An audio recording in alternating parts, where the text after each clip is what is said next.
Жогорку кеңештин 6-сентябрындагы жыйынында Ош облусунун Араван районундагы Көкжар бир мандаттуу шайлоо округунан шайланып келген Равшанбек Рыспаев ант берди. Ал мурдагы депутат Өмүрбек Бакировдун ордуна келди. Борбордук шайлоо комиссиясы 26 августта Бакировду депутаттык мандатынан мөөнөтүнөн мурда ажыратып, күбөлүгүн жокко чыгарган. Сот мындай чечимди күчүндө калтырган.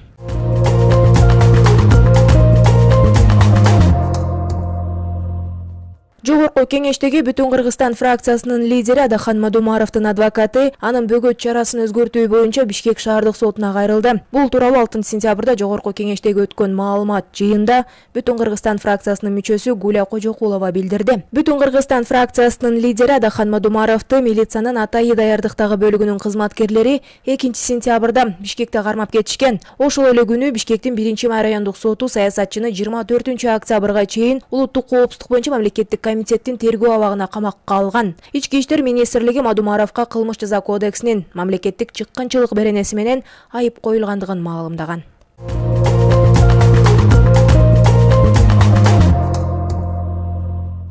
Үстүбүздөгү жылдын 5-сентябрына карата Орто Токой суу сактагычындагы суунун көлөмү 24,41 миллион куб метрди түздү. Айыл чарба министрлигинен билдиришкендей, суунун агып кириши секундасына 41,50 куб метрди түзсө, агып чыккан суунун көлөмү секундасына 29 куб метрди түздү.